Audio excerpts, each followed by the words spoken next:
আদম আলাইহিস সালামকে দুনিয়ার জমিনে তুমি 1000 বছর ধরে জীবিত রেখেছিলে আল্লাহ। এমন করে দুনিয়ার জমিনে নূহ আলাইহিস সালামকে তুমি 1400 বছর ধরে জীবিত রাখলে। আয় আমার আল্লাহ, নূহ নবীর জামানার উম্মতকে তুমি 1000 1500 বছর করে হায়াত দিলে। আমার নবী আল্লাহকে বলে, আল্লাহ এমন করে তুমি কওমে আমালিকাকে 2500 3000 বছর করে হায়াত দিলে। এমন করে দুনিয়ার জমিনে ঈসা নবী পর্যন্ত আমার আল্লাহ সব উম্মতকে তুমি বড় বড় হায়াত দিয়েছো, কিন্তু আমার উম্মতের হায়াত যে বড় কম। তারা 60 থেকে 70 এর মধ্যে বেশি অংশ আমার উম্মত মারা যাবে। এ আমার আল্লাহ, আমার উম্মত ইবাদত কবে করবে? যদিও তারা 500 বছর দুনিয়াতে বেঁচে ছিল, 200 বছর রোমান্টিক করলেও আপনার 300 বছর ইবাদত করার সময় পেয়েছে। যদিও তারা 1000 বছর যারা দুনিয়াতে হায়াত পেয়েছিল, যদিও তারা আপনার দেখা গিয়েছে আপনার 500 বছর রোমান্টিক করলে আরো 500 বছর ইবাদত করার সময় পেয়েছে। আমার নবী আল্লাহকে বলে, আল্লাহ আমার গুনাহগার উম্মত যদি 40 বছর রোমান্টিক করে কাটিয়ে দেয়, আমার উম্মত জেনে কি করতে পারবে না? আমার উম্মত যে মাওয়াতের জাহান্নামে চলে যাবে। আমার আল্লাহ বলে, হাবিব দুনিয়ার জমিনে আপনাকে করেছি শ্রেষ্ঠ নবী। আদমের নবী আপনাকে বানিয়েছি, মুসার নবী আপনাকে বানিয়েছি, ঈসার নবী আপনাকে বানিয়েছি। আমার নবী শুনুন, আমি আল্লাহ রাব্বুল আলামিন দুনিয়ার জমিনে যদিও আপনার উম্মতের হায়াত আমি আল্লাহ কম দিয়েছি, কিন্তু আদমের জামানায় আমি আল্লাহ সবে বারাত দিইনি, সাবানে এত বরকত দিইনি। এ আমার নবী শুধু তাই নয়, আদম আলাইহিস সালাম থেকে ঈসা পর্যন্ত কোন জামানাতে আমি আল্লাহ রমাজান দিইনি। জোরে বলেন সুবহানাল্লাহ। যেমন করে এই মাস্টার পরে যে মাস্টার আছে, মাস্টার নাম হচ্ছে রমাদান। কি নাম? এই রমজান মাস কি তারা পেয়েছে? পাইনি।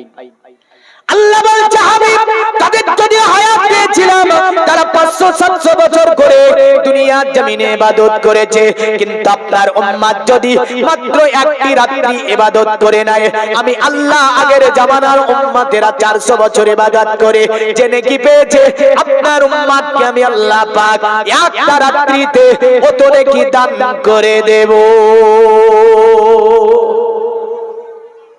আদম আলাইহিস সালাম এই আপনার রাত্রি পাইনি, হযরতে মুসা নবী এই দিন এমন করে রাত্রি পাইনি, ইদ্রিস আলাইহিস সালাম রমাজান পাইনি, এমন করে আপনার হযরতে খিজির আলাইহিস সালাম রমাজান পাননি, এমন করে হযরতে মুসা থেকে নিয়ে ঈসা পর্যন্ত কোন নবীগণ পেল না। আমার আল্লাহ পাক তাই কোরআনে জানিয়ে দিচ্ছে, ইয়া আইয়ুহাল্লাযীনা আমানু কুতিবা আলাইকুমুস সিয়াম কামা কুতিবা আলাল্লাযীনা মিন ক্বাবলিকুম লাআল্লাকুম তাত্তাকুন। হে পৃথিবীর ইমানদারেরা, হে বিশ্বাসীরা, আমি আল্লাহ তোমাদের উপরে রমজানের রোজাকে ফরজ করেছি। জোরে বলেন।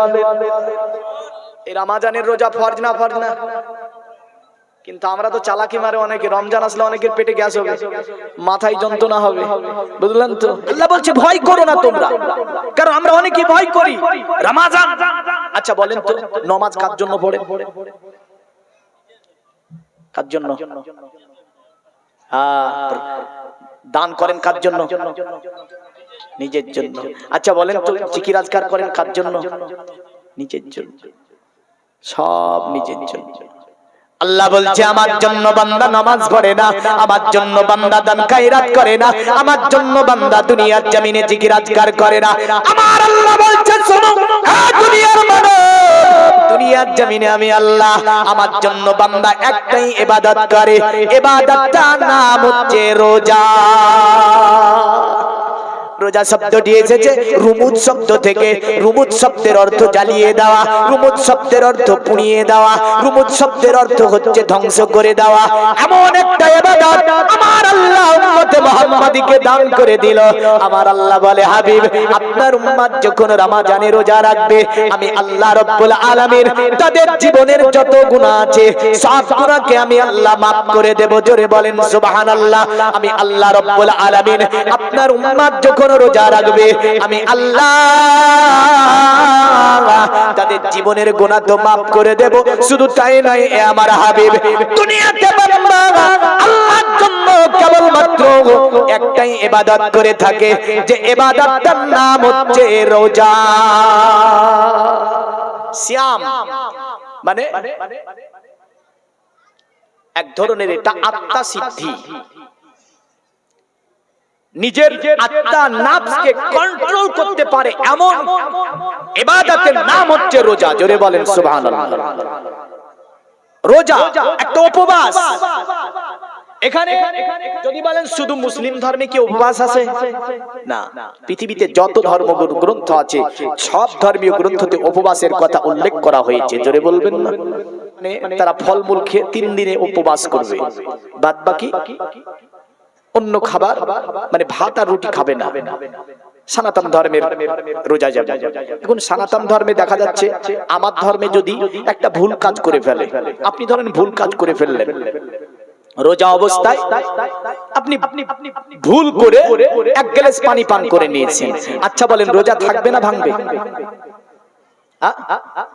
ভাঙবে না, রোজা ভাঙবে না, কারণ ভুল করে পান করেছে। এখন জেনে বুঝে যদি পান করে 1 গ্লাস পানি লুকিয়ে লুকিয়ে, ভাঙবে না থাকবে? জেনে বুঝে যদি লুকিয়ে লুকিয়ে পান করে, রোজা ভেঙে যাবে না? রোজা ভেঙে যাবে। যেমন রাসূল সাল্লাল্লাহু আলাইহি ওয়াসাল্লামের হাদিসে আছে, নবীজি সাল্লাল্লাহু আলাইহি ওয়াসাল্লামের কাছে একজন সাহাবা এসেছে, একদম দৌড়ছে দিনের বেলা, নবীকে এসে সালাম দিল, আসসালামু আলাইকা। নবীজি আমার সালামের জবাব ফিরিয়ে দিলেন। আল্লাহর নবীকে সাহাবী বলছে, ইয়া রাসূলুল্লাহ আমি ধ্বংস হয়ে গিয়েছি, আমাকে দয়া করে আমাকে একটি অতএব আমি ধ্বংস হয়ে গিয়েছি। ওগো নবীজি আপনি দয়া করে আমার এই যে মোচনটা গুনাহ মোচন করব কি করে, দয়া করে আপনি বলে দিন। আমার নবী বলল, আমার সাহাবী বলো এমন কি কাজ করে ফেলেছো তুমি? সাহাবী বলছে, ইয়া রাসূলুল্লাহ আমি রমজানের রোজা রেখেছিলাম, আমি রোজাটা ভেঙে ফেলেছি, কারণ সাহাবী আপনার দিনের বেলায় স্ত্রী মিলন করে ফেলেছে, বললেন রোজা অবস্থায়, আর দিনের বেলায় স্ত্রী মিলন রোজা অবস্থায় যদি করে ফেলে রোজা বাদ হয়ে যাবে। সাহাবী এসে বলছেন, ওগো নবীজি দয়া করে আপনি আমাকে বাঁচিয়ে নিন। আমার নবী বলে, সাহাবী যেহেতু তুমি জেনে বুঝে রমজানের সময় একটা রোজাকে নষ্ট করে ফেলেছো, তাহলে একই ভাবে 60টি রোজা রাখবে। একটা রোজার বিনিময়ে কটা রোজা করতে হবে? কটা? 60টা। কিন্তু আমরা রমজানের সময় একাধিক ভাবে রোজাগুলোকে গুরুত্ব দিই না। গুরুত্ব না দেওয়ার কারণে আজ বিশ্বের জমিনে মুসলমান অত্যাচারিত, নির্যাতিত, পদদলিত। মনে রাখবেন ইসলামের একটা মজবুত খুঁটির নাম হচ্ছে সিয়াম। ইসলামের মজবুত খুঁটির নাম হচ্ছে সিয়াম, রোজা। রাসূল বলছেন, বুনিয়া ইসলাম আলা খামসিন, ইসলামের স্তম্ভ হচ্ছে 5টা। এ নিয়ে মুসলিম কিতাবুল ঈমান, বুখারী কিতাবুল ঈমানে হাদিস, রাসূলের কাছে জিবরিল এসে বলছেন, ক্বালা ইয়া মুহাম্মদ আকবারানি আনিল ইসলাম, এ মুহাম্মদ আপনি ইসলাম সম্পর্কে বর্ণনা দিন। আল্লাহর নবী বললেন, ক্বালা রাসূলুল্লাহ সাল্লাল্লাহু আলাইহি ওয়াসাল্লাম আন্না তাশহাদু আল্লা ইলাহা ইল্লাল্লাহ ওয়া আন্না মুহাম্মাদার রাসূলুল্লাহ, তুকিমুস সালাত ওয়া তুতিজ যাকাত ওয়া তাসুমু রমাদান ওয়া তাহাজ্জাল বাইতা। আল্লাহর নবী 5টা কথা বললেন। কটা কথা বললেন? এই কটা কথা বললেন, 5টা কথা বললেন। নবী প্রথম নম্বরে বললেন লা ইলাহা। সকলে পড়েন লা ইলাহা। এই লা ইলাহা বলবেন না, লা ইলাহা বলার জন্য অবস্থা আমাদের খারাপ হচ্ছে। বললো লা ইলাহা ইল্লাল্লাহ মুহাম্মাদুর রাসূলুল্লাহ। এটা হচ্ছে প্রথম খুঁটি। এটা কোন খুঁটি? প্রথম খুঁটি। আর আরেকটা খুঁটি নবী বললেন তুকিমুস সালাত, অতঃপর বান্দা নামাজ কায়েম করবে। অতঃপর রাসূল বললেন তুতিজ যাকাত, বান্দা যাকাত আদা করবে। অতঃপর নবীজি বললেন তাসুমু রমাদান, রমজানে তারা রোজা রাখবে। ওয়া তাহাজ্জাল বাইতা, আর যদি অর্থ থাকে হজ করতে যাবে। জোরে বলে, অর্থ থাকলে হজ করতে যাবে। আজ আমরা এই খুঁটিগুলানের মধ্যে বাৎসরিক আমাদের কাছে যে ফারজ রোজা নিয়ে আসে ওই মাসটার নাম হচ্ছে কি নাম বললাম? রমাদান। তো এই রমাদান মাসে একজন সাহাবী দিলের খোয়েশকে কন্ট্রোল করতে না পেরে রোজা ভেঙে ফেলেছে। তো নবীজি বললেন 7টা রোজা রাখতে হবে। কটা রোজা রাখতে হবে? একটার বিনিময়ে কটা? 7টা। সাহাবী বলছে, ইয়া রাসূলুল্লাহ, রমজান মাসে 30টা রোজার মধ্যে থেকে আমি একটা রোজা এর মধ্যে তো রোজা ভেঙে গিয়েছে। ইয়া রাসূলুল্লাহ, ইয়া হাবিবাল্লাহ, নবীজি আপনি বলছেন একটার বিনিময়ে 7টা রোজা রাখতে হবে। আমি সাহাবী যে 7টা রোজা রাখতে পারবো না। আল্লাহর নবী বললেন, এ সাহাবী, তুমি যদি 7টা রোজা রাখতে না পারো তাহলে 3টি গোলাম আজাদ করতে হবে। আল্লাহর নবীকে সাহাবী বলছে, ইয়া রাসূলুল্লাহ, ইয়া হাবিবাল্লাহ, ওগো নবীজি, আমি যে অতএব বড় গরিব মানুষ, কারণ আমার কাছে এমন কোনো অর্থ নাই যে আমি 3টি গোলাম আজাদ করতে পারবো। বিশ্বনবীকে বলছে, ইয়া রাসূলুল্লাহ, এটাও আমি করতে পারবো না। আমার নবী বলেছিল, সাহাবী, আমার সাহাবী, যদি তুমি 3টি গোলাম আজাদ করতে না পারো তাহলে একটা রোজার বিনিময়ে তুমি তাহলে 7টা মিসকিনকে 3 বেলা পেট ভরে খাবার দিয়ে দাও। ওই সাহাবী হুজুর বলছে, ইয়া রাসূলুল্লাহ, ইয়া হাবিবাল্লাহ, শরীয়তের 3টি মাসালার মধ্যে আমি সাহাবী একটাও করতে পারবো না। জোরে বলেন সুবহানাল্লাহ। নবীর দরবার ছিল, কারণ ওটা রাহমাতুল লিল আলামিনের দরবার। আমার মতো মাওলানার দরবারে আসলে 3টি কেবল মাত্র আপনাকে মাসলা বলে দেব, হয় তোমাকে 60টি রোজা করতে হবে, নতুবা তোমাকে 3টি গোলাম আজাদ করা মতো টাকা তোমাকে দান করতে হবে। যদি না পারো শেষ পর্যন্ত 60টা মিসকিন খাওয়াতে হবে পেট ভরে 3 বেলা। আল্লাহর নবী 3টি ফয়সালা শরীয়তে করে দিলেন।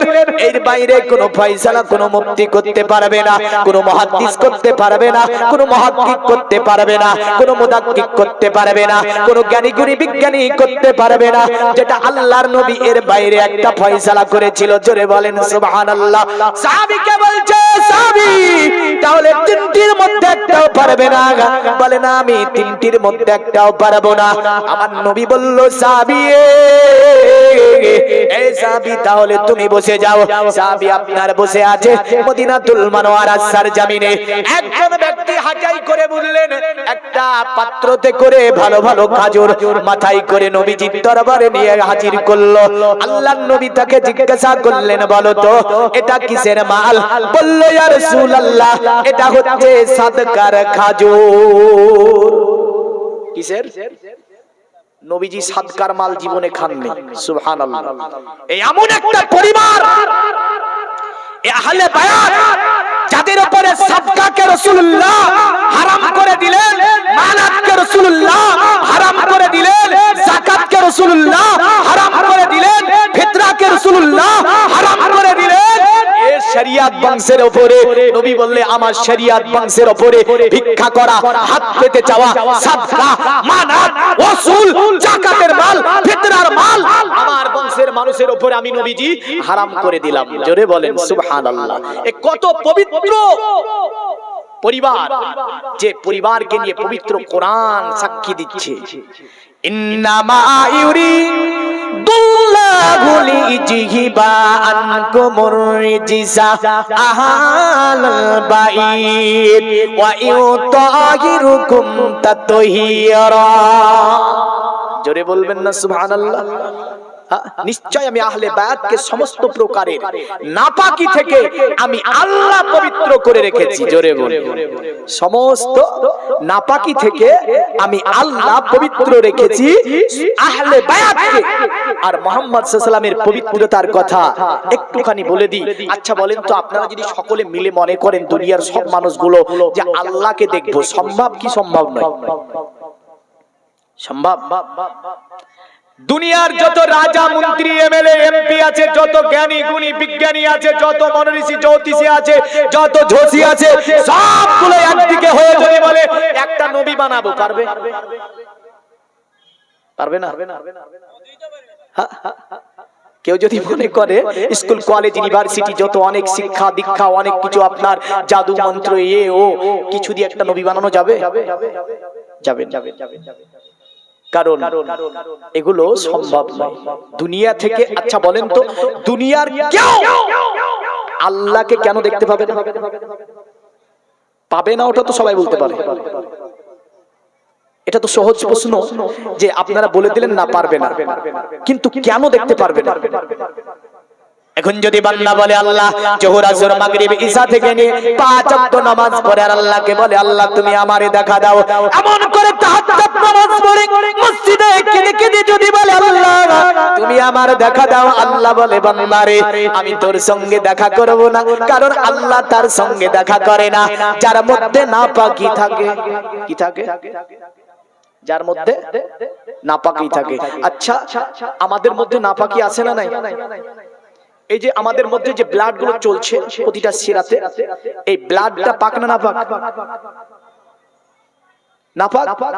ব্লাড যদি বেড়ে যায় ওযু করার পরে ওযু থাকবে না ভাঙবে? এক ফোঁটা পরিমাণ যদি বেরিয়ে যায় এই ব্লাড, তাহলে যেটা এক দিরহাম পরিমাণ জায়গাকে জোড়ে নিতে পারবে, তাহলে বলছে ওযু ভেঙে যাবে। আচ্ছা বমি হলে ওযু থাকবে না ভাঙবে? আরে ওযু তো ওযু, রোজা ভেঙে দেয়। মুখ ভরে যদি বমি উঠে রোজা ভেঙে যায়। এমন করে প্রসাব পায়খানা করলে ওযু থাকে না ভাঙে? আই থাকে না ভাঙে? ওযু ভেঙে যায়। তাহলে আমাদের বাহ্যিক যদিও পবিত্র আছে, আভ্যন্তরীণ সব নাপাকে ভরা। আল্লাহ বলে যে বস্তুর মধ্যে নাপাকি থাকে আমি আল্লাহ তাকে দেখা করি না, কারণ তিনি এমন একটা সত্তা, এমন তিনি পবিত্র। কিন্তু আমার নবী আল্লাহরে দেখেছে না দেখেন? এই জোরে বলেন আল্লাহকে দেখেছে না দেখেনি? এই নবী দেখেছে না দেখেনি? হার আইতু রাব্বি হাদিসে আসছে ফি আহসানিস সুরাত, আমি আমার আল্লাহর কুদরতি চেহারাকে আমার চোখ দিয়ে আমার আল্লাহকে আমি দর্শন করেছি। জোরে বলেন। তাহলে নবী যদি আল্লাহরে দেখে থাকে, নবী কত পবিত্র! নবীর বাহ্যিক পবিত্র, আভ্যন্তরীণ পবিত্র। নবী পাকের বিরাট মোবারক, প্রসাব মোবারক, পায়খানা মোবারক, এমন করে বাইরে থেকে নিয়ে ভিতর সমস্তই পবিত্র হচ্ছে মুহাম্মদুর রাসূলুল্লাহ সাল্লাল্লাহু আলাইহি ওয়াসাল্লাম। এই কারণে আমার নবী আল্লাহরে দেখতে পেয়েছে। আমরা পারবো? পারবো? পারবো না। তাহলে নবীর দরবারটা হচ্ছে এমন দরবার যে দরবারকে নিয়ে বলা হয়েছে জান্নাতের চেয়েও উত্তম। জোরে বলেন। দরবারটা কি? দরবারটা হচ্ছে জান্নাতের চেয়ে উত্তম। তাই একজন ঋষি আপনার সনাতন ধর্মে ভবিষ্যৎ পুরাণের মধ্যে ঋষির নাম ছিল ভোজরাজ ঋষি। বিখ্যাত জ্ঞানী, বিখ্যাত গুণী, বিখ্যাত পণ্ডিত মানুষ ছিলেন। বাড়ি ছিল আপনার কোথায়? যোগীর রাজ্যে। যার বাড়ি ছিল বর্তমান যোগীর রাজ্যে মুসলমানদের প্রতি ব্যাপক অত্যাচার। মুসলমানদের অনেক মসজিদকে বিল্ডাজার দিয়ে ভেঙে দেওয়া হয়েছে, একাধিক মাদ্রাসায় তালা মেরে দেওয়া হয়েছে, একাধিক মসজিদের গেটে তালা মারা হয়েছে। মুসলমান কিছুই করতে পারেনি। আজকে আমরা যদিও ভাবি যে আমরা কিনা হয়ে গিয়েছে আমাদের, মনে রাখবেন এই করে ভারতবর্ষের সারজমিনে একাধিক মসজিদ বন্ধ হয়ে পড়ে আছে, একাধিক মাদ্রাসা বড় হয়ে বন্ধ হয়ে পড়ে আছে। আমি বলতে চাই পৃথিবীর জমিনে এই যে হিন্দুস্তানের সারজমিন, এই যোগীর রাজ্যে একটা জেলার নাম হচ্ছে বালিয়া জেলা। এই বালিয়া জেলা, এই বালিয়া জেলার রাজার নাম ছিল রাজা ভোজরাজ। এই ইতিহাসটা আমি বলি না, এই ইতিহাসটা একসময় ভারতবর্ষে আগমন হয়েছিল আর্য জাতিদের। আর্য জাতিদের বিখ্যাত ঐতিহাসিক, বিখ্যাত দার্শনিক যার নাম ছিল লালা হংসরাজ।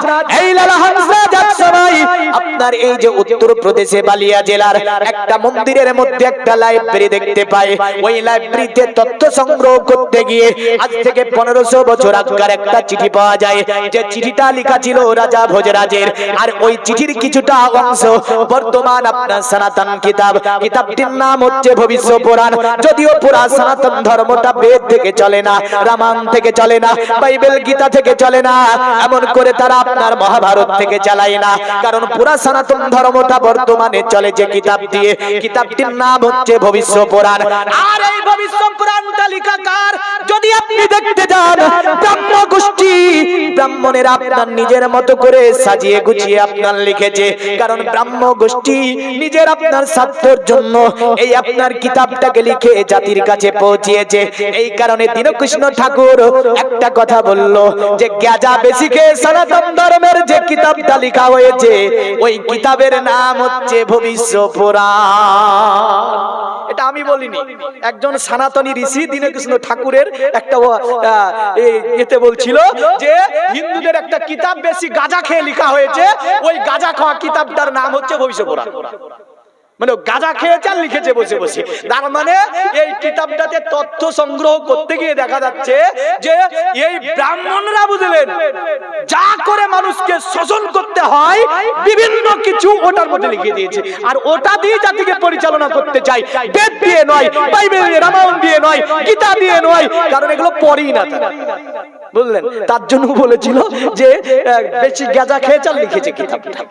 এই কিতাবের একটা ছন্দে যদি কথাটা উঠে গিয়েছে, কেমন করে আজ থেকে 1500 বছর আগে ওই জায়গার আপনার বালিয়া জেলার এই বাদশা আপনার বলেছিল কি জানেন? মহান পণ্ডিত ছিল তিনি, বিভিন্ন কিতাবের মহান পণ্ডিত। তিনি বলছেন নমস্তে বিরিজানাথ, প্রণাম জানাই তোমাকে এ মরু স্থলে আগমনকারী পবিত্র সত্তা।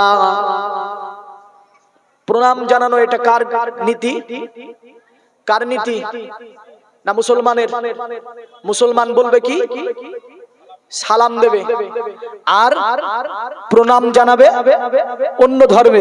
রাসূল বলেছে মান তাসাব্বা বিকওমিহি ফাহুয়া মিনহুম, যে জাতির সঙ্গে তোমার আদর্শকে মিলিয়ে চলবে ওই জাতির সঙ্গে তোমাকে কিয়ামতে উঠতে হবে। বলল শুনে রেখে দাও, দুনিয়ার জমিনে আমি ওই ব্যক্তিকে প্রণাম করি যিনি চন্দনাদি ভিরি ভার্য, যিনি অতি চন্দনা কাঠ, যেমন অতি পবিত্রতম একটা কাঠ দেখবেন তারা একটা তিলক দেয়, দেওয়ার পরে ছোট্ট করে তিলক দিয়ে দেয়, কারণ ওই কাঠগুলোকে গুঁড়ো করা হয়, তিলকবাজি করা হয়। জানি আপনার বেদাব জানিয়ে আপনার তাদের কিতাব অবতার কলির কলকি পুরাণের মধ্যে আছে দেবাধরমা কিদ্র যুগা দেবালাকাশে চারা পুষ্ট পুষ্ট সন্তুষ্ট কলকরা জনি চাবুবা নানা দেবা দিলিঙ্গে সুবসানে বসিতে সুচা ইন্দ্র জালি বুদ্ধাতি কল্পকা পূজা কা জানানা সমতে। এমন একজন ব্যক্তি আসবে যিনি এই তিলক দেওয়াকে বন্ধ করে দেবে, এই চন্দনা কাঠ দিয়ে তিলক দিয়ে এই ইন্দ্র জালিকদের গল্প কাহিনী দিয়ে মানুষকে ভুলিয়ে ভালিয়ে রাখা যাবে না। তিনি আর অন্য কেউ নয় গো, তিনি হচ্ছেন আল্লাহর নবী মুহাম্মদুর রাসূলুল্লাহ সাল্লাল্লাহু আলাইহি ওয়াসাল্লাম। তাই ওই রাজা ভোজরাজ বলেছিল অতিবিত লিল্লান্তারে মিলচ্চ আচার্যন সম্ভাবিত মহামাদিতি খ্যাত শিক্ষো সকা সম্ভাবিত। অতএব এই দুনিয়ার মানব আমি রাজা ভোজরাজ, অতএব আব্দুল্লাহর ছেলে যে মরুর প্রান্তরে এসেছে তার আমি পুরো পুরো ঘটনাটা দেখেছি। আমি 6 জন দূতকে আরবে পাঠিয়ে তার পুরো ডিটেইলসটা জেনে নিয়েছি। অতএব তিনি নিঃসন্দেহে জাদুকর নন, নিঃসন্দেহে তিনি কবিরাজ নন, নিঃসন্দেহে কোন জ্যোতিষী মনোঋষি নন, নিঃসন্দেহে তিনি আল্লাহ পাকের পয়গম্বর। তাই আমি হিন্দুস্তানের সরজমিন থেকে আমি রাজা ভোজরাজ তিনাকে শ্রদ্ধা জ্ঞাপন করি আর তিনার কলেমা লা ইলাহা ইল্লাল্লাহু মুহাম্মাদুর রাসূলুল্লাহ পড়ে আমি ইসলাম ধর্ম গ্রহণ করে নিলাম। নবীজির পুরো ব্যাপারটা তিনি দেখেছিলেন যে তিনি ছিলেন একজন মহান মানব, তাই তিনি কলেমা পড়েছিলেন। তো কলেমা পড়লে যে ব্যক্তি কলেমা পড়ে তার কি বলা হয়? তবে কলেমাটা পড়তে হবে ইকরার বিল লিসান তাসদিক বিল কাল, জবানে পড়তে হবে, অন্তরে গাঢ় বিশ্বাস করতে হবে। জোরে বলে জবানে পড়তে হবে, অন্তরে গাঢ় বিশ্বাস করতে। আমি চলে আসছি একদিন ভোগরাজপুর দিতে, এক ঘোষ বলছে লা ইলাহা ইল্লাল্লাহ, ভালো করে বলতে পারে না, বলে মুহাম্মাদুর রাসূলুল্লাহ। আমাকে দেখে বলি ঠিক হয়েছে তো, তাহলে লা ইলাহা ইল্লাল্লাহ লা ইলাহা হরতি পাপা মিলো ইলাহা পরম পরম জন্ম বৈকুণ্ঠ পার অনিত নিজপি নামে মুহাম্মাদান। ঠিক আছে, তাজ্জু বললেন কারণ তার ধর্মে তো আছে মনোমন্ত্র। শুধু ইসলামকে অপবাদ ও ইসলামকে নিয়ে আজ যে ব্যঙ্গমূলক আচরণ তারা করে থাকে, কিন্তু তাদের কিতাবগুলো খুলে দেখে না। আসি তো মুহাম্মদ সাল্লাল্লাহু আলাইহি ওয়াসাল্লাম ছিলেন উত্তম চরিত্রের মানব।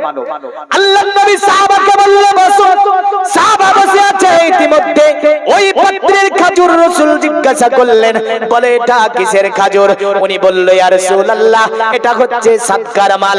আমার নবী বলছে, ওই সাহাবী কই যে রোজা ভেঙেছিল, ওই ব্যক্তি চট করে দাঁড়িয়ে বলছে, ইয়া রাসূলুল্লাহ ইয়া হাবিবাল্লাহ, ওগো নবীজি আমার এখানে উপস্থিত আছে। আমার নবী বলে, সাহাবী তুমি যে রোজা ভেঙেছো, এই খাজুরগুলো মানুষের মধ্যে বন্টন করে দাও, তোমার রোজার কাফারা আদা হয়ে যাবে। আল্লাহুম্মা সাল্লাল্লাহু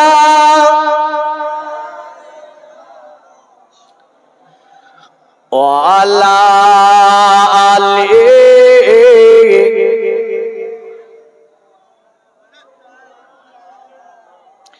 আরে আকাশে তারা জ্বলছে সারা, তোমারই সারা চাঁদে পারা পারা।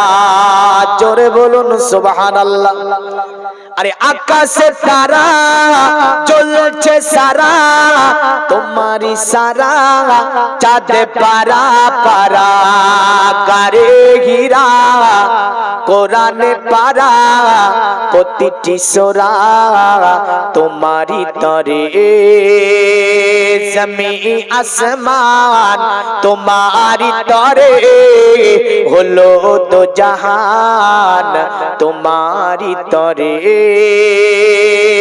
জোরে বলি চাইছি দোয়া, বইছে হাওয়া, সাফা মারো আসা যাওয়া। জোরে বলি আরে চাইছি দোয়া, বইছে হাওয়া, সাফা মারো আসা যাওয়া।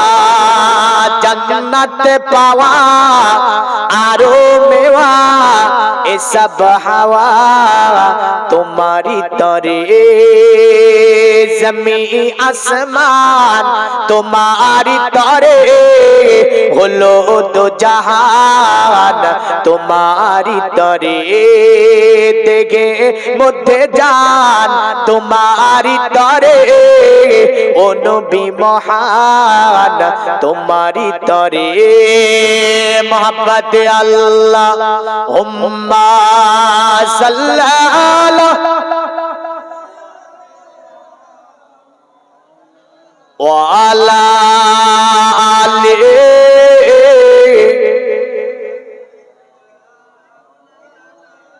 আল্লাহর নবী সাহাবাকে বললেন, হে সাহাবী এগুলো তুমি বন্টন করে দাও, তোমার সাথে এই যে রোজার কাফারা হয়ে যাবে। সাহাবী আপনার খাজুরগুলো দেখেছে, আরবের খুব উন্নত খাজুর। সাহাবী বলছে, ইয়া রাসূলুল্লাহ ইয়া হাবিবাল্লাহ, ওগো নবীজি এই খাজুরগুলো দেখতে বড় ভালো লাগে। ইয়া রাসূলুল্লাহ খাজুরগুলো বন্টন না করে দিয়ে যদি আমি নিয়ে নিই, ইয়া রাসূলুল্লাহ হবে না। আমার নবী বলে, এ সাহাবী কারণ তোমাকে বন্টন করতে বলেছি, দিয়ে দাও। সাহাবী বলছে, নবীজি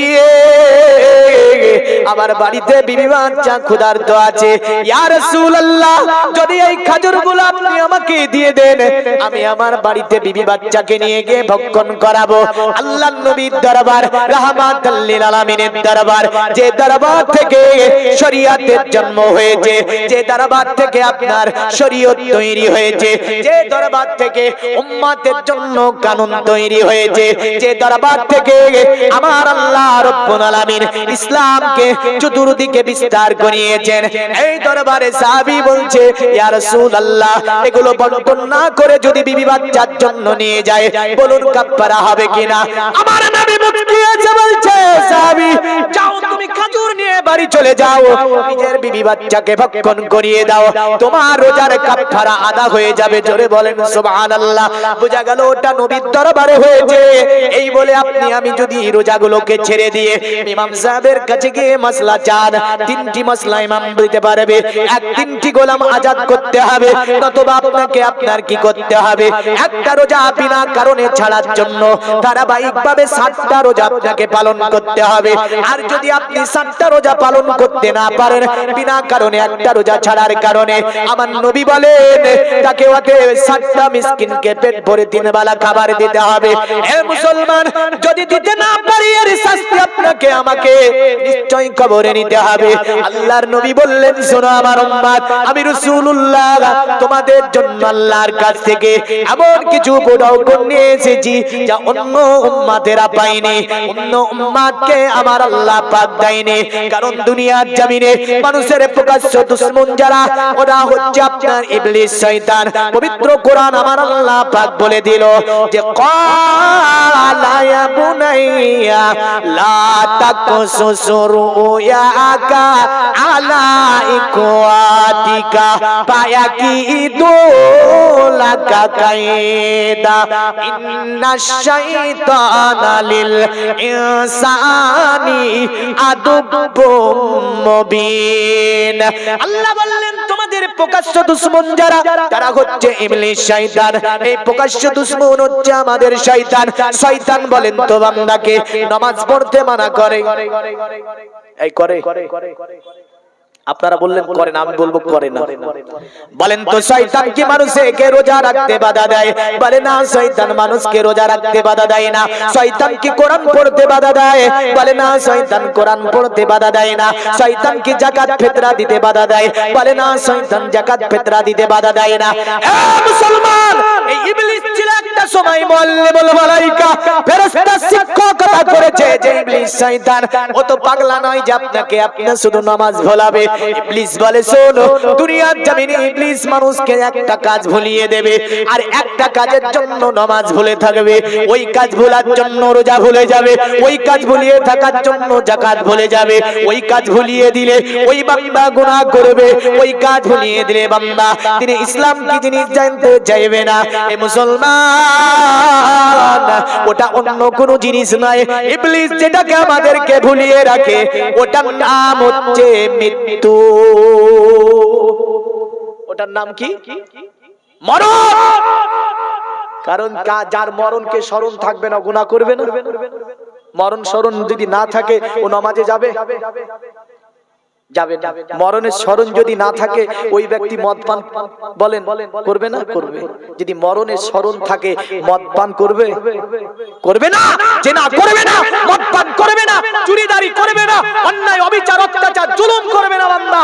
কারণ একটা জিনিস যদি তার অন্তরে জেগে থাকে যে আমাকে মরতে হবে। তো ইবলিস বলে মানুষকে আমি যেটা ভুলিয়ে রাখি ওটার নাম কি? মরণ। মরণের কথা স্মরণ থাকে আমাদের? আরে বাবা রে, মনে হয় যে বিরাট ব্যাপার আমাদের। হ্যাঁ, বাহাদুর এসেছে চালওয়ালা বাদাম জিলাপি থেকে নিয়ে একদম বস্তা লোড করে নিয়ে বাড়ি, জালসাতে বস্তা লোড করে ঝালওয়ালা জিলাপি বাদাম দিয়ে বাড়ি। জালসাতে আসতে যাই না। মন মানসিকতা কোন জায়গায়?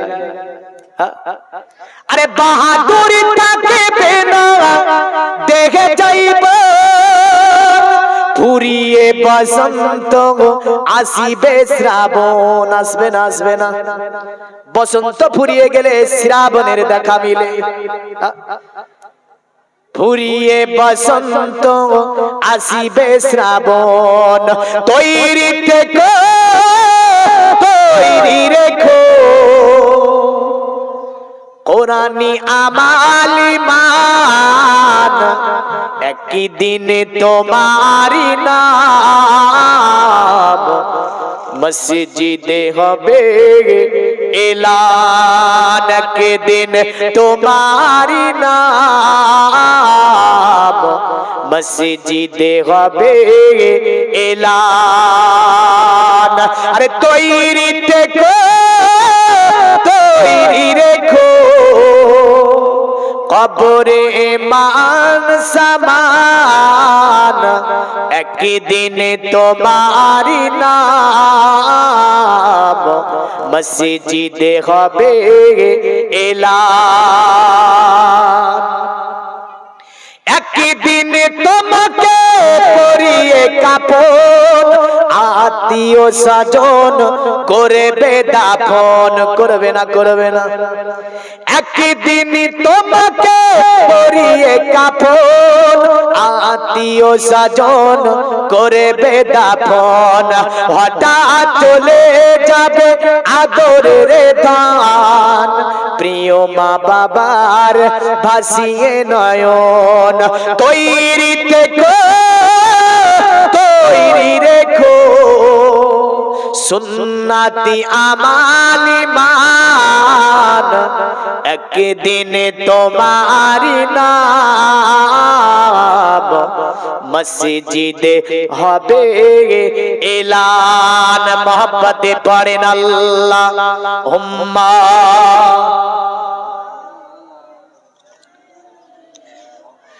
মাওলানা ওয়া আলা আলি সাইয়্যিদিনা মাওলানা।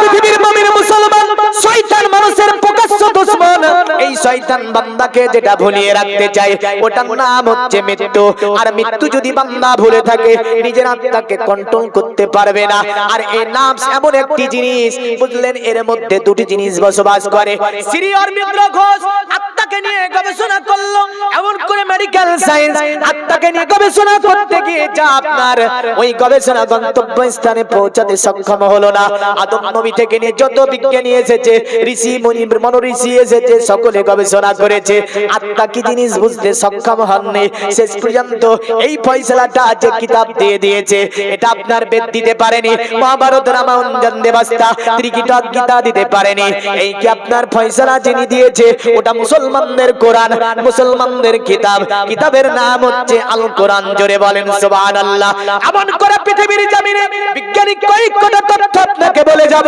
যেমন করে আমার আল্লাহ রাব্বুল আলামিন পবিত্র কোরআনে তিনটি সূরার মধ্যে মাজমাউল বাহরাইনকে নিয়ে বলেছেন যে মাজমাউল বাহরাইনকে নিয়ে আমেরিকার বিজ্ঞানীরা 10 বছর ধরে গবেষণা করেছিল শেষের দিকে তারা আটলান্টিক মহাসাগর প্রশান্ত মহাসাগরের সঙ্গম স্থলে গিয়েছিল কিন্তু তারা এই দুটি সঙ্গম স্থলে একে অপরের পানির সঙ্গে মিল খায় না কেন এই তথ্য দিতে আপনার তারা সক্ষম হলো না তারা বলল ঋষি বড় ঋষির কিতাব দেখ বিজ্ঞানীদের কিতাবগুলো একটু খুঁজে খুঁজে দেখা হোক কিন্তু দেখা হলো যার বর্ণনা দিতে সক্ষম হয়েছিল না শেষ পর্যন্ত তারা বলল মুসলমানদের কিতাব যে কিতাবের নাম হচ্ছে আল কোরআন পৃথিবীর সব ফয়সালা করে দিতে পারে শেষ পর্যন্ত মুসলমানদের কিতাব আল কোরআন ফয়সালা দিল জোরে বলেন সুবহানাল্লাহ এমন করে বিশ্বের জমিনে 800 কোটি প্লাস মানুষ বলেন তো আমার যে আপনার এই যে ফিঙ্গারপ্রিন্টটা দেওয়া আছে ওই ফিঙ্গারপ্রিন্টে আপনার এই যে 800 কোটি প্লাস মানুষের কারো ফিঙ্গারপ্রিন্ট মিলবে বলেন তো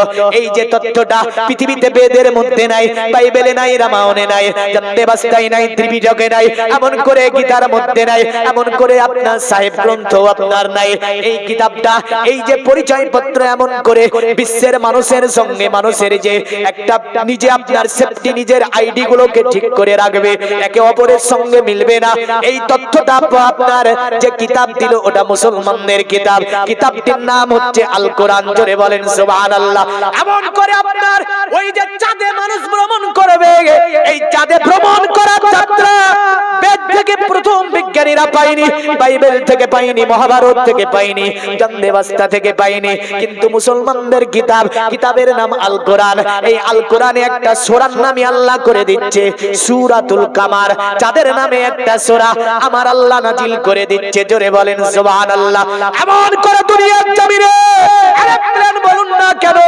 জাহাজ ট্রেন বলুন না কেন পৃথিবীতে যত বিজ্ঞানিক উন্নত মানের যন্ত্রপাতি প্রজেক্ট গুলো তৈরি করেছে সব অন্য কোন ধর্মের কিতাব থেকে নাই সবগুলো মুসলমানদের কিতাব আল কোরআন থেকে কিন্তু আজকে যদি কোন ভ্যান চালক কোরআনের ভুল ধরতে যায় বলেন তো ওই ব্যক্তির মতো আপনার ওই ব্যক্তির মতো শয়তান পৃথিবীতে আর কেউ হতে পারে না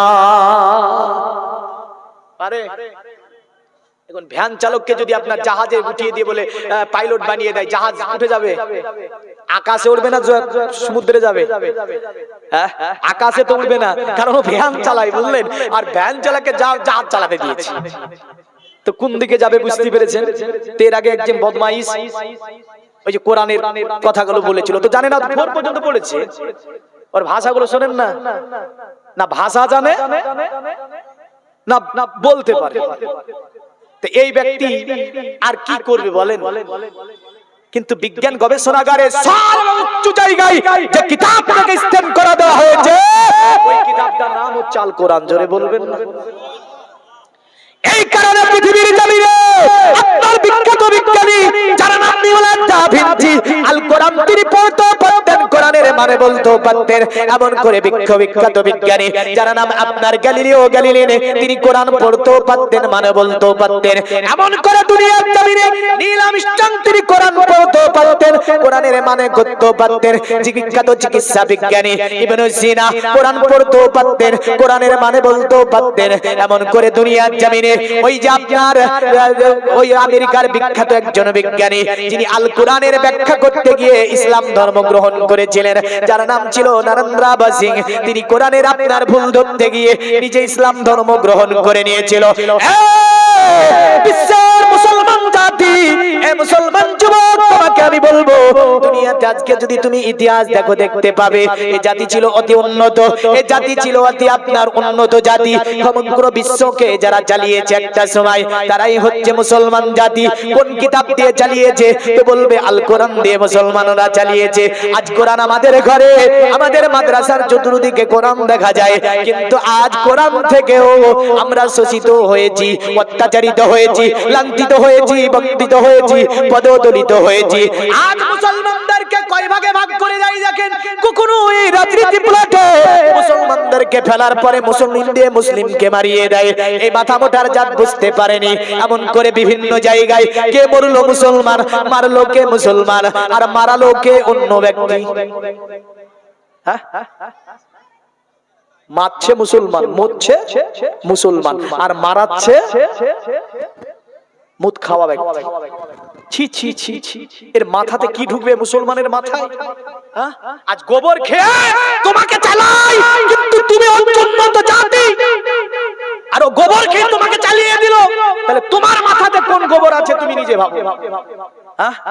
তুমি উন্নত জাতি হয়ে আজ তোমাকে পরিচালিত করছো অন্য জাতি, আর সেখানে গিয়ে তুমি মারামারি করে আরেক ভাইকে মেরে দিলে।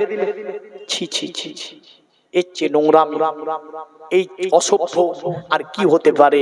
এই জাতিকে আজ বলবো একটু পরিবর্তন আসতে হবে। তবে আগামী দিনগুলো মুসলমানদের জন্য খুবই কঠিন, খুব কঠিন দিন যা চলছে।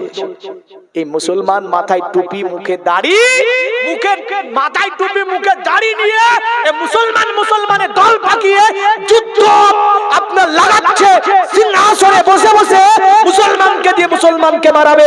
এই সিচুয়েশন মুর্শিদাবাদে মোটামুটি ভাবে তৈরি হতে চলেছে, একটু সাবধান থাকবে। মুর্শিদাবাদে এই সিচুয়েশন তৈরি হতে চলেছে, সোশ্যাল মিডিয়াতে যা দেখছি। আল্লাহ হেফাজত করে আমার এই জাতিকে। সকলে বলুন আল্লাহুম্মা আমিন। খবরদার না, কারণ আমরা এক ছাতনার নিচে যদি থাকি তাহলে আমাদেরকে কেউ মারতে পারবে? পারবে না। এক ছাতনার নিচে থাকার চেষ্টা করুন। তাহলে কোরআন সকলে মেনেছে, পড়েছে, আর কোরআন দিয়ে সমগ্র পৃথিবী চলছে। জোরে বলেন হ্যাঁ। প্রশাসনিক লেভেল থেকে নিয়ে স্কুল, কলেজ, ইউনিভার্সিটি থেকে নিয়ে দপ্তরে যে পরবর্তী স্টেপ বাই স্টেপ ভাগগুলো আছে আমরা দেখতে পাই। পঞ্চায়েত থেকে বিডিও অফিস, এসডিও অফিস, পরস্পর যে ভাগ করে দিয়েছে, এই তথ্যগুলো দিয়েছে অন্য ধর্মের নয়, ওটি হযরত হযরত উমর ফারুক আজমের পিরিয়ড থেকে এই তথ্যগুলো পেয়েছে।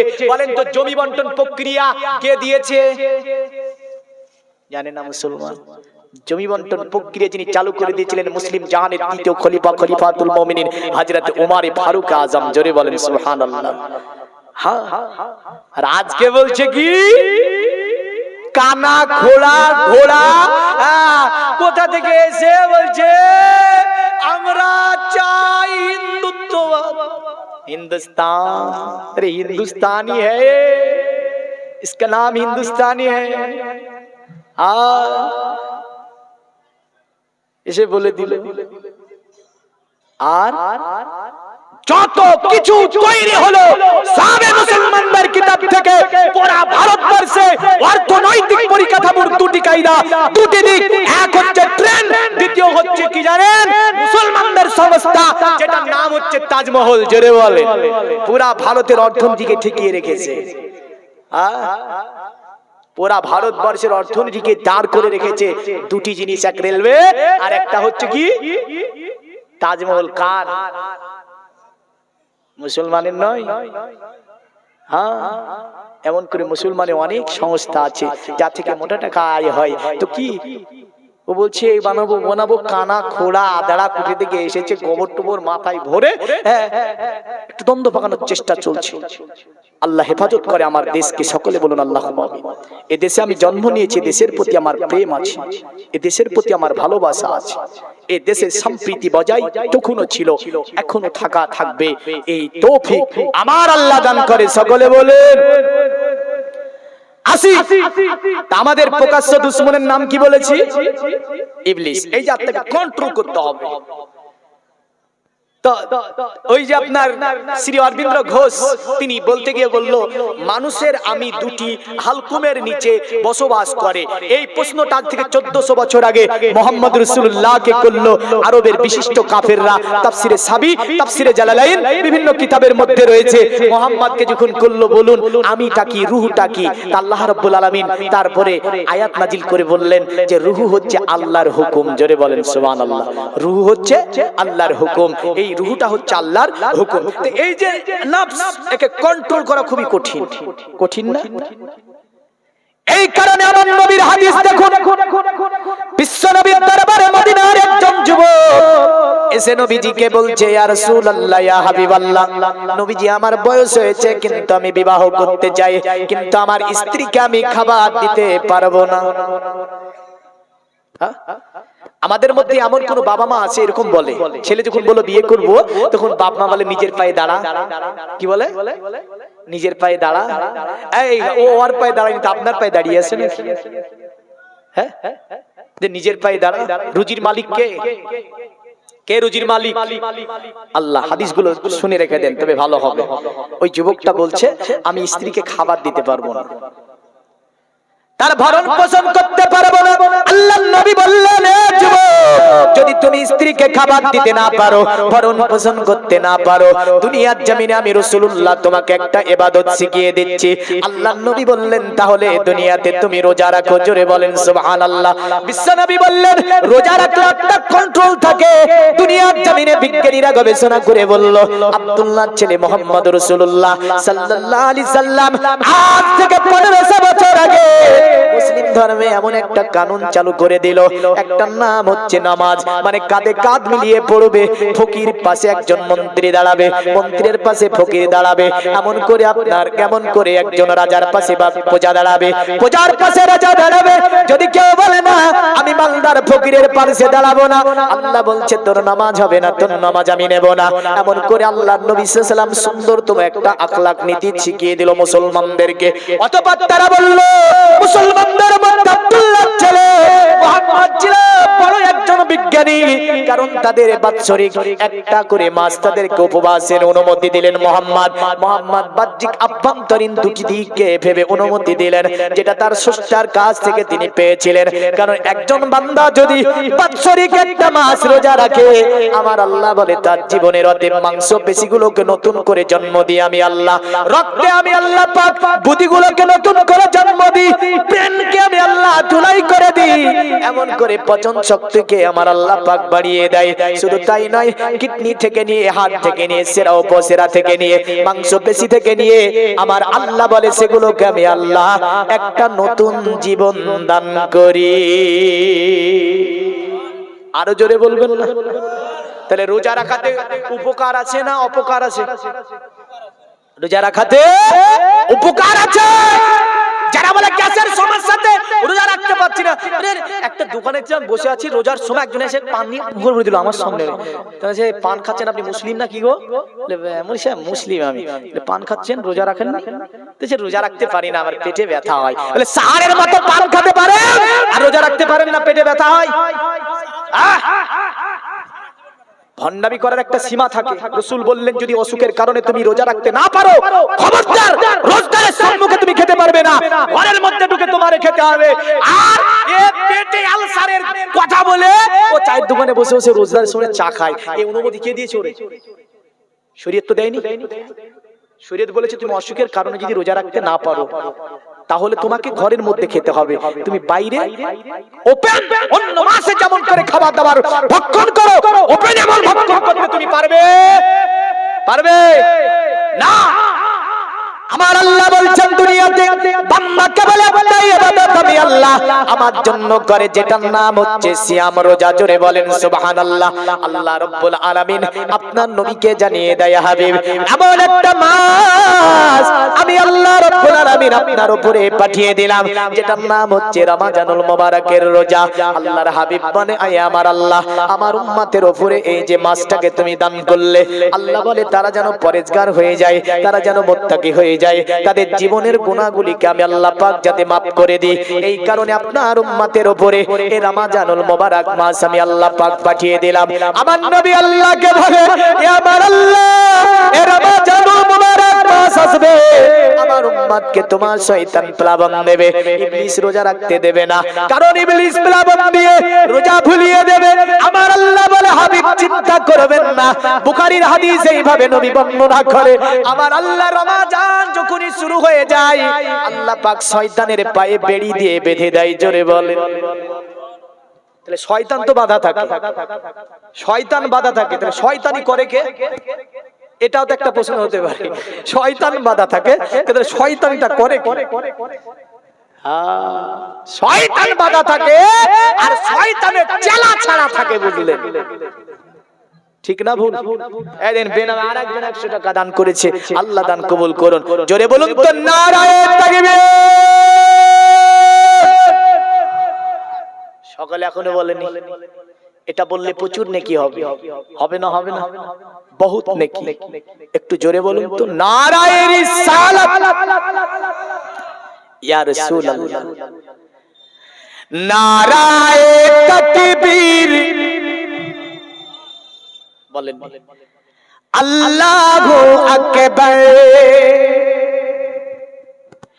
নারায়ে সালাত ইয়া রাসূলুল্লাহ। জোরে বলুন সুবহানাল্লাহ। আরে সিদ্দিক পারো উসমান গায়দে চারজন সাহাবা সকলেরই বেহতে, তাদের দিলেতে ছিল, তাদের দিলেতে ছিল আল্লাহর পয়গম্বর। নারায়ে তাকবীর।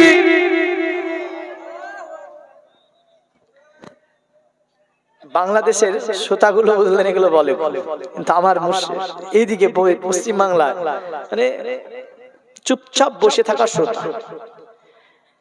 নারায়ে রিসালাত ইয়া রাসূলুল্লাহ, নারায়ে তাকবীর আল্লাহু আকবার। দেখা দাও ও নবীজি তোমারি দিদারে আশাই মোরা আছি, দুই চোখ ভরে দেখব আল্লাহর পয়গম্বর। নারায়ে তাকবীর আল্লাহু আকবার। আল্লাহুম্মা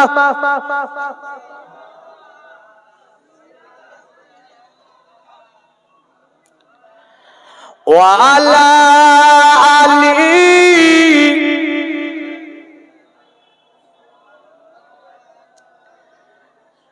আল্লাহ নবী বললেন তাহলে তুমি রোজা রাখো, নিজের রূহকে একটা সিদ্ধি রূহকে কন্ট্রোল করার জন্য নবীজি বললেন রোজা রাখো। জোরে বলেন। এবার বিবাহের কয়েকটা মাসালা বলে দিই এই জায়গাটায়, যেহেতু অনেক যুবক আছে যাদের বিবাহ এখনো বাকি আছে, ঠিক না ভুল? হাদিস শরীফের মধ্যে আছে নবীজি বলেছেন ওই ব্যক্তিটা অর্ধেক জান্নাত দুনিয়াতে পেয়ে গেল যে দুনিয়াতে একটা সাথী সুধা নারী পেল। সুবহানাল্লাহ, যে দুনিয়াতে একটা সাথী সুধা নারী পেল। আর ওই স্বামীটা, ওই ব্যক্তিটা দুনিয়াতে অর্ধেক জাহান্নাম, যার জীবনে একটা দাজ্জাল মার্কা নারী এলো, যার জীবনে একটা দাজ্জাল মার্কা নারী এলো, ওই স্বামীর অর্ধেক জাহান্নাম দুনিয়াতে হয়ে যায় আর অর্ধেক বাকি থাকে। তাহলে আল্লাহর কাছে দোয়া করতে হবে একজন সাথী সুধা নারী জন্য। পবিত্র কোরআন থেকে একটা দলিল, আলী শেরে খোদা এক সময় দোয়া করছিলেন, রব্বানা আতিনা ফিদ দুনিয়া হাসানাতাও ওয়া ফিল আখিরাতি হাসানাতাও ওয়া কিনা আযাবান নার। নবীর জামাত আলী শেরে খোদা দোয়া করছেন, সাহাবারা পাশে বসে আছে, হযরত আলীকে বলছে, গো আলী, রব্বানা আতিনা ফিদ দুনিয়া হাসানাতাও ওয়া ফিল আখিরাতি হাসানাতাও ওয়া কিনা আযাবান নার। ওগো আলী, তুমি বলে দাও যে হাসানা শব্দ দিয়ে এ আলী তুমি কি কি জিনিস চাও?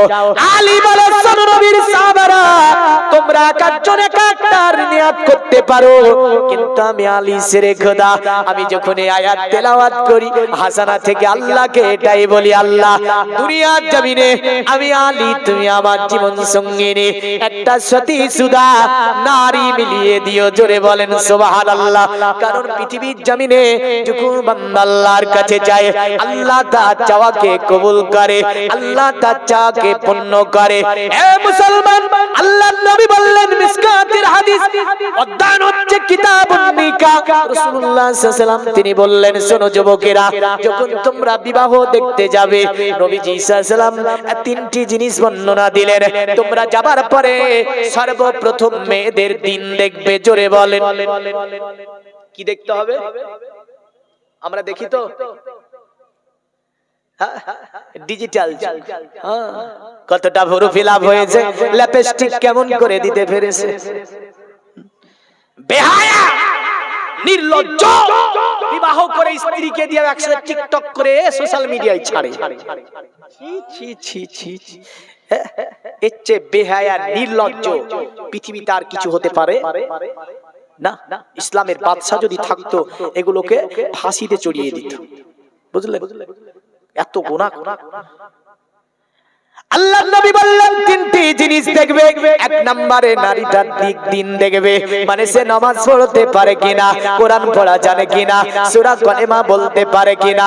অতঃপর আল্লাহ নবী বললেন দ্বিতীয় নম্বরে তোমরা নারীটার মধ্যে যেটা দেখবে সেটা হচ্ছে অতএব ওই নারীটা অতএব দুনিয়াতে অতএব তারে নিয়ে চলতে পারবে কিনা, মানে তার সৌন্দর্যটা তোমরা দেখবে।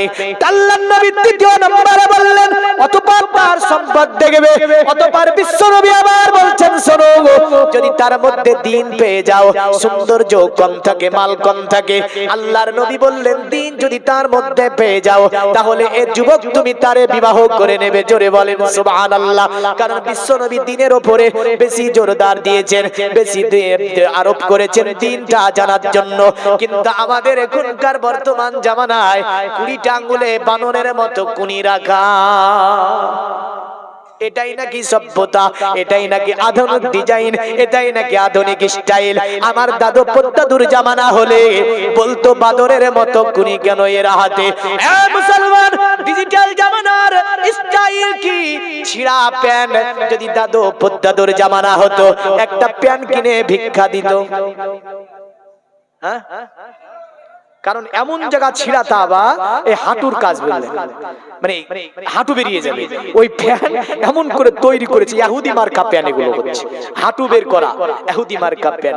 দাদুর জামানায় হলো ভাবতো যে ছেলেটির প্যান ছিঁড়ে গিয়েছে, একটা প্যান কিনে দেরে কেউ, কিন্তু এটাই নাকি বর্তমান আধুনিক স্টাইল।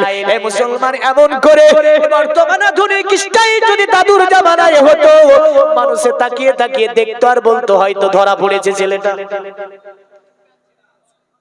প্যান ছিঁড়ে নিয়ে এমনকি চুল কেটেছে, হ্যাঁ, মানে এমন করে চুল কেটেছে, ওটা দাদু পদ্দাদুর জামানায় হলে ওরা বলতো হয়তো ছেলেটা কি কোথাও ধরা পড়েছিল, তাকে চুল কেটে দিয়েছে। ওটাই নাকি এখন আধুনিক স্টাইল হয়েছে। নারায়ে তাকবীর, নারায়ে রিসালাত, মাসলাকে আলা হযরত, মাসলাকে আলা হযরত, বক্তা সাহেবের আগমন। জিন্দাবাদ বলে সুবহানাল্লাহ, সুবহানাল্লাহ। এই দেখেন বক্তা এসে গিয়েছে। আর নয়, কারণ বিশ্বনবী তিনটি জিনিস থেকে বিবাহ করতে বললেন। অতঃপর আল্লাহর নবী সাল্লাল্লাহু আলাইহি সাল্লাম যদিও এই মানে রোজাকে নিয়ে নারীদের সম্পর্কে অনেকগুলি হাদিস আরো রয়েছে। আল্লাহ রাসূল সাল্লাল্লাহু আলাইহি ওয়াসাল্লাম সাফওয়ান নামে একজন সাহাবী, তার স্ত্রী এসে রাসূলুল্লাহ সাল্লাল্লাহু আলাইহি ওয়াসাল্লামের দরবারে আপনার কি করলো, বিচার দায়ের করলো। ইয়া রাসূলুল্লাহ, অতএব আমার আজরিবুনি যা সাল্লাইতু, আমার স্বামী আমাকে মারে যখন আমি নামাজ পড়ি। ওই মেয়েটা সাফওয়ানের স্ত্রী, তিনি বিচার দিচ্ছে ওয়া ইউফাত্তিরুনি যা সুমতু, আর আমার স্বামী আমাকে জোর করে খাইয়ে দেয় যখন আমি রোজা রাখি। অতঃপর উনি বললেন লা ইয়াসাল্লা হাত্তা তাতলাউ শামস, আমার স্বামী নামাজ পড়ে না ততক্ষণ পর্যন্ত যতক্ষণ আসমানে সূরজ উঠে না যায়, যতক্ষণ আসমানে সূরজ উঠে না যায়। তো নবীজি সাল্লাল্লাহু আলাইহি সাল্লাম সাহাবাকে জিজ্ঞাসা করলেন, সাহাবা বললেন হ্যাঁ ইয়া রাসূলুল্লাহ। তিনটির ব্যাখ্যা দিয়ে নবী নারী কি বকাঝকা করেছিলেন। নবীজি বলেছিলেন, নারী আল্লাহ ছাড়া অন্য কাউকে যদি সিজদা করা জায়েজ থাকতো, আমি নারীদেরকে প্রথম নম্বরে বলতাম তারা যাতে করে আপন স্বামীকে সিজদা করে। হাদিস শরীফ মিশকাত কিতাবুস সালামে হাদিস রয়েছে, আল্লাহর নবী বলেছেন নারীদেরকে তোমাদেরকে আমি অনুমতি দিতাম যে তোমরা যেন নিজের স্বামীকে সিজদা করো, কিন্তু আল্লাহ ছাড়া অন্য কাউকে সিজদা জায়েজ নয়। আল্লাহ পাক আপনাকে আমাকে দুনিয়াতে এই আগামী রমাজান দিচ্ছে, আয়াত পড়েছিলাম। আল্লাহ পাক বলছে ইয়া আইয়ুহাল্লাযিনা আমানু কুতিবা আলাইকুমুস সিয়াম কামা কুতিবা আলাল্লাযিনা মিন ক্বাবলিকুম লাআল্লাকুম তাত্তাকুন। আমার আল্লাহ রাব্বুল আলামিন বললেন, এই ইমানদারেরা তোমাদের উপরে রমাজানের রোজা ফরজ করা হয়েছে, এ করে তোমরা ভয় পাবে না। তোমাদের পূর্ববর্তী যারা গিয়েছে তাদের উপরে এই মূল যে একটা রোজা ছিল, এই রোজাটা আমি আল্লাহ ফরজ করেছিলাম। কেন? যাতে করে তোমরা পরেজগার হয়ে যাও, যাতে করে তোমাদের মুত্তাকি মানে পরেজগারিতা অর্জন হয়। এই কারণে আমি আল্লাহ তোমাদের কাছে রমাজান মাস দিয়ে দিয়েছি। মহান রব্বুল আলামিন এই আর কয়েকদিন পরে 18 তারিখ হয়তো দিনগত রাত্রি থেকে আমাদের এই রমাজান শুরু হয়ে যাবে। আল্লাহ পাক সকলকে এই রমাজানের রোজা রাখা, তারাবির নামাজ পড়া, 5 ওয়াক্ত নামাজ পড়া, তার সাথে জিকির আজকার তাসবিহ তাহলিল দান খায়রাতের মধ্য দিয়ে আমরা আল্লাহ পাকের এই মাসকে সম্মান জানিয়ে নিজের জীবনের গুনাহকে maaf করে নিতে পারি। সকলে বলুন আল্লাহুম্মা আমিন। আরো জোরে বলেন। তাহলে জিন্দেগিটা সাহাবাদের মতো কাটাতে হবে। কার মতো? আরে কাটে জিন্দেগানি নবীজির শরণে, জোরে জোরে নবীর দেখা পাই যেন শয়নে সপনে। আরে নবীজির কি আশিকি ছিল হযরত বেলাল, না দিলে আজান হতো না সকাল। যদি এটা নিয়ে মতবিরোধ করেছে ওলামায়ে কেরামগণ, যাক ওই মতবিরোধের দিকে আমি যাচ্ছি না। তো ইশক বুঝাতে গিয়েছে এখানে কবিও, তার ইশকে বুঝিয়েছে। আরে নবীজির কি আশিকি ছিল হযরত বেলাল, না দিলে আজান হতো না সকাল। একই ছিল চাওয়া বেলালের জীবনে, কাটে জিন্দেগানি নবীজির শরণে, নবীর দেখা পাই যেন শয়নে সপনে। সকলে একটু ইস্তিগফার করি। আস্তাগফিরুল্লাহ রাব্বি মিন কুল্লি জামবি ওয়া আতুবু ইলাইহি লা হাওলা ওয়ালা কুওয়াতা ইল্লা বিল্লাহিল আলিয়্যিল আযীম। লা